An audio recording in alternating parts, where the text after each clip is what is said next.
Hello everybody and welcome back to the Ultimate Fashion History for a little episode in our series, That Dress. In this episode, I want to invite you to skip with me down the yellow brick road. So come out wherever you are so we can finally find out if you're a good witch or a bad witch, or maybe like me, a bit of both, as we look at Adrian's sumptuous design for Billie Burke in 1939's classic, The Wizard of Oz. Like every other child in the world, the first time I saw The Wizard of Oz, I became enchanted by it. But unlike lots of girls, I didn't want to be Dorothy. Too much schlepping. Also, I certainly didn't want to live in the middle of the Dust Bowl on a farm in Kansas. I wanted to be glamorous Glinda. And look, here's a picture of me, age 6, in what we called my Glinda dress, even though it was nothing like Glinda's dress. But it was very pink, and it had a lot of tulle, and it was long. And when I wore it, I felt like Glinda. And I would call the skirt part my sticky outie skirt, because I didn't know about panniers and hoop skirts at age 6. I am sure I am not the only one of you who wanted to be Glinda when you were a little kid, and I am equally sure that those of you who wanted to be Glinda were not all girls. Am I right, guys? To me, Glinda was everything that was glamorous, that was elegant. I loved the way she got about in her lovely pink bubble floating around. I wish that I could float through life in a pink bubble. In fact, I do sort of live in a bubble, but not as glamorous as Glinda's, and I'm certainly not dressed by elegant Adrian, one of my all-time favorite Golden Age of Hollywood designers. Adrian drew on a lot of fashion history for his costumes for The Wizard of Oz. I always think that the denizens of the Emerald City, as well as those in Munchkinland, really look like a Bruegel painting come to life, don't they? It's all very late 1400s, early 1500s, utterly charming. For Glinda's iconic costume, Adrian drew on all different periods of fashion history, a little from the 18th century, a little from the 1860s. And look at this gown from the turn of the century. Look at those sleeves. They're so similar to Glinda's puffy outie wings, aren't they?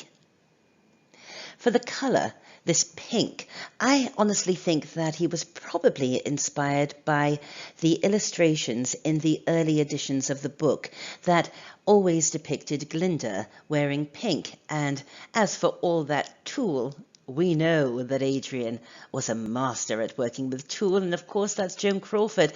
And of course I have to give a shout out to my dear friend Calm. Joan Crawford is his favourite.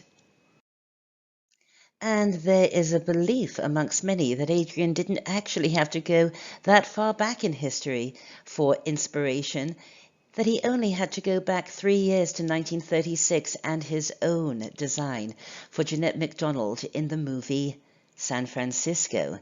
In fact, this dress could have been recycled for Glinda. Costumes were always recycled, and if you look at the two dresses, they really are extremely similar, aren't they? If they were recycled, an awful lot of tweaks were done. First of all, the dress was dyed. Although the original, the Jeanette MacDonald gown, probably wasn't white. White didn't photograph as white in black and white movies. It was often too harsh. And so for a dress to photograph as white, it would often be dyed a pale pink. So maybe just a little more dye was added to create this beautiful coral shade for Glinda's dress, and some other tweaks as well, particularly in the silhouette of the skirt. Let me just blow it up a bit here, and you can see the dresses are very, very similar. The two ladies were a similar size and a similar height. There was only an inch difference between them, I believe, and I can certainly see Adrian taking this costume out of the archives, tweaking it, revamping it, and saving himself an awful lot of work. Equally, I can see him designing Glinda's dress from scratch. But I spoke about the difference in the structure, in the silhouette. In the Jeanette MacDonald version, this is a crinoline. It is a circular 19th century style crinoline, whereas in the Glinda dress, it is an 18th century pannier design. And here is a dress from the 18th century, and you can see the skirt shape is very different, even though both skirts are sticky outy. In certain shots, you can actually make out the pannier beneath the skirt. You can see the structure of it there. I just have to digress for a second because as I am putting this together, it has suddenly occurred to me how much the beautiful Billie Burke looks like contemporary British actress Leslie Sharpe, whose work I'm crazy about. I think she's a terrific actress. Just to convince you, here is Leslie Sharpe in an episode of Poirot set in the 30s. If I make that black and white, I really think there's a tremendous facial similarity between these two marvelous actresses. Anyway, back to that dress. I want to talk about some of the amazing detail that Adrian incorporated into Glinda's gown. Of course, she has wings. Her sleeves are wings. She could fly after all. But there are all these other allusions to flight in her costume. For example, the big butterfly on her shoulder and on the choker around her neck. She also has butterflies on her wrists. And then, while I was looking closely at all of these images, I spotted this, and I actually think it's a dragonfly. All of this detail is superb and so unnecessary because there was so much going on in these scenes that who is going to notice a dragonfly on Glinda's sleeve? But this was Adrian. And of course, we know that her gown is covered with stars, but not just regular five-pointed stars. She was the Witch of the North, wasn't she? Glinda, the Good Witch of the North, which is why Adrian incorporated Polaris, the northern star, in the embroidery here. So gorgeous, so clever. And what of Glinda's crown? Well, it was probably made out of acetate gel and then had a ton of glitter thrown at it. There you can see it in all of its shiny glory. And there is a close-up.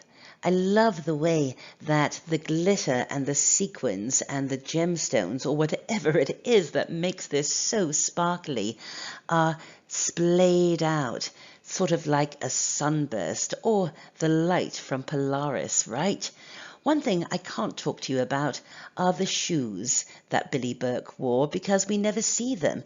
There were no shoes designed to go with this gown because, and this is nifty, apparently Billie Burke had her foot in a cast for the entire filming of The Wizard of Oz. So good for her for walking in a way that makes her look like she's gliding when she must have been in quite a bit of discomfort, I should imagine.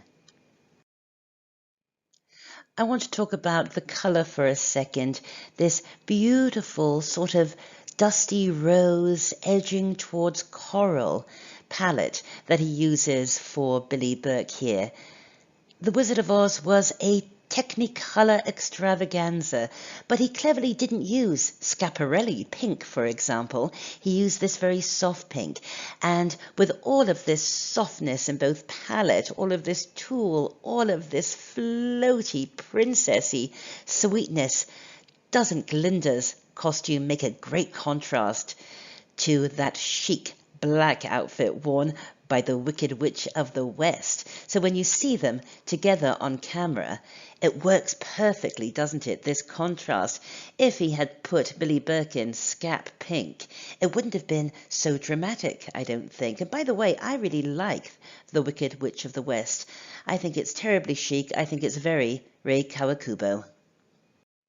That dress is so instantly recognizable that when you see it, even when worn comedically, you recognize it instantly. And of course, there's Ellen DeGeneres doing her version of Glinda, and there's Martha Stewart doing a contemporary version of Glinda. There's Glinda Barbies. Glinda's costume is so iconic, and I certainly think It's been the inspiration for Runway more times than once.